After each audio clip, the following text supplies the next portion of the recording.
ಪ್ರಜ್ವಲ್ ರೇವಣ್ಣ ಅವರ ಮೊಬೈಲ್ನಲ್ಲಿ ರೆಕಾರ್ಡ್ ಆದಂತಹ ಅಶ್ಲೀಲ ವಿಡಿಯೋವನ್ನ ಯಾರು ಎತ್ಕೊಂಡದ್ದು, ಸೊ ಅದನ್ನ ಹರಿಬಿಟ್ಟದ್ದು ಯಾರು ಅನ್ನೋ ಪ್ರಶ್ನೆ. ಇದಕ್ಕೆ ಮಾಹಿತಿ ಲಭ್ಯವಾಗ್ತಾ ಇದೆ. ಇದೆಲ್ಲವೂ ಕೂಡ ಕಾರ್ತಿಕ್ ನಿಂದ ಆರಂಭವಾಗಿದ್ದು ಅಂತ.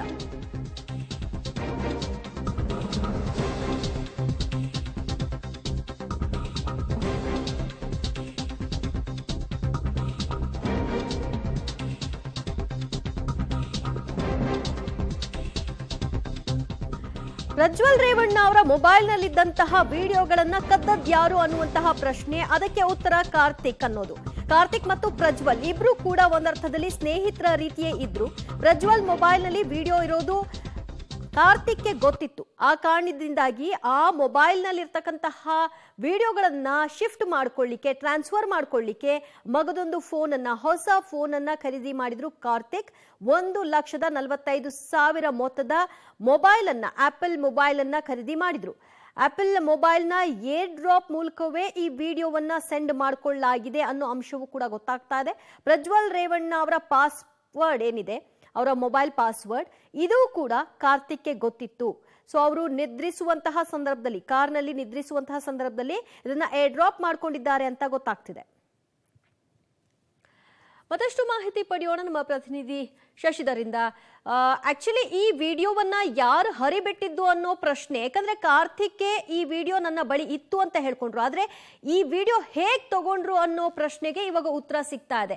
ಅಂದ್ರೆ ಅದಕ್ಕಾಗಿಯೇ ಹೊಸ ಮೊಬೈಲ್ ತಗೊಂಡು, ಅಂದ್ರೆ ವೆಲ್ ಪ್ಲಾನ್ಡ್ ಆಗಿ ಏನೋ ಒಂದು ಉದ್ದೇಶ ಇಟ್ಕೊಂಡೆ ಕಾರ್ತಿಕ್ ಇದನ್ನೆಲ್ಲವನ್ನು ಕೂಡ ಮಾಡಿದ್ದು ಸಾಬೀತಾಗ್ತಾ ಇದೆ ಅಲ್ವಾ ಶಶಿಧರ್?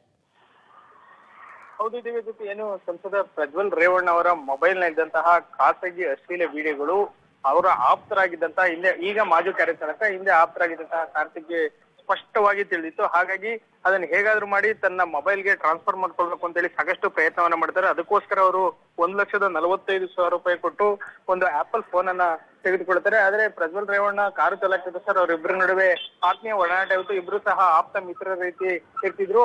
ಎಲ್ಲರೂ ಸಹ ಯಾವುದೇ ಕಾರ್ಯಕ್ರಮಗಳಿರ್ಬೋದು, ಎಲೆಕ್ಷನ್ ಪ್ರಚಾರ ಇರ್ಬೋದು, ಎಲ್ಲದಕ್ಕೂ ಜೊತೆಯಲ್ಲಿ ಸಹ ಹೋಗ್ತಾ ಇದ್ರು. ಈ ಸಂದರ್ಭದಲ್ಲಿ ಅವರು ಪಾಸ್ವರ್ಡ್ ಅನ್ನ ತಿಳಿದುಕೊಂಡಿದ್ರು. ಯಾಕಂದ್ರೆ ಸಾಮಾನ್ಯವಾಗಿ ಪ್ರಜ್ವಲ್ ರೇವಣ್ಣ ಇರ್ಬೋದು, ಸೂರಜ್ ರೇವಣ್ಣ ಇರ್ಬೋದು, ಹಾಗೂ ಭವಾನಿ ರೇವಣ್ಣ ಎಲ್ಲರ ಕಾರ್ ನಂಬರ್ಗಳು 8055 ಬರ್ತದೆ. ಆದ್ರೆ ಅದನ್ನ ಹಾಕಿರ್ತಕ್ಕಂಥ ಡಿಸ್ಪ್ಲೇ ನೋಡಿದ್ರೆ ಬಾಸ್ ಅನ್ನೋ ರೀತಿಯಲ್ಲಿ ಕಾಣುತ್ತೆ. ಹಾಗಾಗಿ ಅದೇ ಪಾಸ್ವರ್ಡ್ ಅನ್ನ ಪ್ರಜ್ವಲ್ ರೇವಣ್ಣ ಅವರು ತಮ್ಮ ಐಫೋನ್ಗೆ ಇಟ್ಕೊಂಡಿದ್ರು. ಇದನ್ನು ತಿಳಿದಂತಹ ಕಾರ್ತಿಕ್ ಪ್ರಜ್ವಲ್ ರೇವಣ್ಣ ಅವರು ಕಾರ್ನಲ್ಲಿ ನಿದ್ದೆ ಮಾಡ್ತಿರ್ತಕ್ಕಂಥ ಸಂದರ್ಭದಲ್ಲಿ ಎಲ್ಲಾ ವಿಡಿಯೋಗಳನ್ನ ತನ್ನ ಮೊಬೈಲ್ಗೆ ಟ್ರಾನ್ಸ್ಫರ್ ಮಾಡ್ಕೊಂಡಿದ್ದ. ಅದು ಯಾವ್ದು ರೀತಿ ಅಂದ್ರೆ ಆಪಲ್ ಏರ್ ಡ್ರಾಪ್ ಮೂಲಕ ಅದನ್ನ ಎಲ್ಲವನ್ನೂ ಸಹ ಟ್ರಾನ್ಸ್ಫರ್ ಮಾಡ್ಕೊಂಡ. ಆ ನಂತರದಲ್ಲಿ ಯಾವಾಗ ಇವರ ನಡುವೆ ಒಂದು ಜಮೀನು ವಿಚಾರವಾಗಿ ವ್ಯಾಜ್ಯ ಆಗುತ್ತೋ, ಈ ಸಂದರ್ಭದಲ್ಲಿ ಅವರ ಕುಟುಂಬದ ವಿರುದ್ಧ ಹೋರಾಟ ಮಾಡ್ತಾರೆ ಅಂತ ದೇವರಾಜಗೌಡ ಎಂಬುವರಿಗೆ ಕೊಟ್ಟಿದೆ ಅಂತ ಸ್ಪಷ್ಟವಾಗಿ ಕಾರ್ತಿಕ್ ಅವರು ಹೇಳಿದರು. ಆ ನಂತರ ಆ ವಿಡಿಯೋ ಹೇಗೆ ಲೀಕ್ ಆಯ್ತು ಅನ್ನೋದನ್ನ ಇದುವರೆಗೂ ಯಾರು ಸಹ ಗೊತ್ತಿದ್ದಕ್ಕೆ ಆಗಿಲ್ಲ. ಯಾಕೆಂದ್ರೆ SIT ತನಿಖೆ ಏನ್ ನಡೀತಾ ಇದೆ, ಇದರ ಮೂಲಕ ಕಾರ್ತಿಕ್ ವಶಕ್ಕೆ ಪಡೆದು ಅಥವಾ ವಿಚಾರಣೆಗೆ ಹಾಜರಾದಂತ ಸಂದರ್ಭದಲ್ಲಿ ಎಲ್ಲಾ ವಿಡಿಯೋಗಳು ವೈರಲ್ ಆಗ್ಲಿಕ್ಕೆ ಯಾರು ಕಾರಣ ಎಂಬುದು ಸಂಪೂರ್ಣವಾಗಿ ತಿಳಿಯುತ್ತೆ. ಆದ್ರೆ ಪ್ರಜ್ವಲ್ ರೇವಣ್ಣ ಅವರ ಮೊಬೈಲ್ ಇದ್ದಂತಹ ವಿಡಿಯೋಗಳು ಮಾತ್ರ ಕಾರ್ತಿಕ್ ಈ ರೀತಿಯಾಗಿ ತನ್ನ ಮೊಬೈಲ್ಗೆ ಟ್ರಾನ್ಸ್ಫರ್ ಮಾಡಿಕೊಂಡು ಆ ನಂತರ ಅದರ ಒಂದು ಕಾಪಿಯನ್ನ ದೇವರಾಜಿಗೆ ಕೊಟ್ಟಿದೆ ಅಂತ ಅವರೇ ಹೇಳಿರ್ತಕ್ಕಂಥದ್ದು. ದಿವ್ಯಾ, ಥ್ಯಾಂಕ್ ಯು ಶಶಿಧರ್ ನಿಮ್ಮೆಲ್ಲ ಮಾಹಿತಿಗೆ. ಪ್ರಜ್ವಲ್ ರೇವಣ್ಣ ಅವರ ಮಾಜಿ ಕಾರು ಚಾಲಕ ಕಾರ್ತಿಕ್ ಈ ವಿಡಿಯೋವನ್ನ ಪ್ರಜ್ವಲ್ ಮೊಬೈಲ್ನಿಂದ ತೆಗೆದುಕೊಂಡಿದ್ದಾರೆ. ಅದು ಕೂಡ ಒಂದು ಪ್ರಜ್ವಲ್ ಬಳಿ ಆಪಲ್ ಐಫೋನ್ ಇತ್ತು. ಆ ಐಫೋನ್ನ ಮೂಲಕವಾಗಿ ಮತ್ತೊಂದು ಐಫೋನ್ಗೆ ಶಿಫ್ಟ್ ಮಾಡ್ಕೊಳ್ಬೇಕು ಅಂತಂದ್ರೆ ಅಂಥದ್ದೇ ಫೋನ್ ಬೇಕು ಅಂತ, ಅದಕ್ಕಾಗಿ ಹೊಸ ಫೋನ್ ಕೂಡ ಅವರು ಖರೀದಿ ಮಾಡಿದ್ರು ಅನ್ನೋ ಮಾಹಿತಿ ಲಭ್ಯವಾಗ್ತಿದೆ. ಪೆನ್ ಡ್ರೈವ್ ರಹಸ್ಯವನ್ನ ಭೇದಿಸಲಿಕ್ಕೆ ಸದ್ಯ SIT ಬಹಳಷ್ಟು ಕಸರತ್ತುಗಳನ್ನ ನಡೆಸ್ತಾ ಇದೆ. ಪ್ರಜ್ವಲ್ ಮಾಜಿ ಕಾರು ಚಾಲಕ ಕಾರ್ತಿಕ್ ಮೊಬೈಲ್ನಿಂದ ಹರಿದಾಡಿರುವಂತಹ ವಿಡಿಯೋ ಇದಾಗಿದೆ. ಕಾರ್ತಿಕ್ ಮೊಬೈಲ್ನಿಂದ ವ್ಯಕ್ತಿಯೊಬ್ಬರ ಮೊಬೈಲ್ಗೂ ಕೂಡ ವಿಡಿಯೋ ಹೋಗಿರುವಂತಹ ಸಾಧ್ಯತೆ ಇದೆ.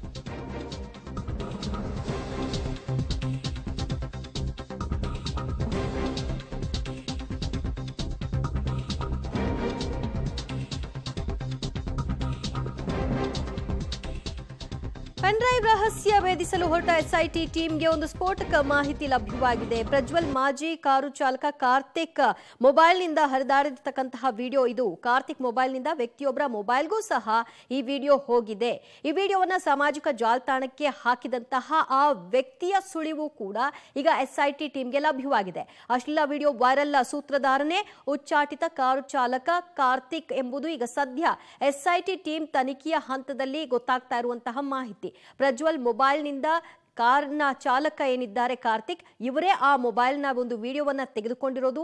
ಆ ನಂತರದಲ್ಲಿ ಇದನ್ನ ಯಾರಿಗೂ ಕೂಡ ನಾನು ಹರಿಬಿಟ್ಟಿಲ್ಲ, ಕೇವಲ ದೇವರಾಜೇಗೌಡ ಕೊಟ್ಟಿದ್ದೆ ಅಂತ ಹೇಳ್ಕೊಂಡಿದ್ದಾರಾದ್ರೂ ಕೂಡ ಕಾರ್ತಿಕ್ ಅವರು ಬೇರೊಬ್ಬರ ಮೊಬೈಲ್ಗೆ ಈ ವಿಡಿಯೋವನ್ನ ಸೆಂಡ್ ಮಾಡಿದ್ರು ಅನ್ನೋ ಅಂಶ ಕೂಡ ಈಗ ಬೆಳಕಿಗೆ ಬರ್ತಿದೆ.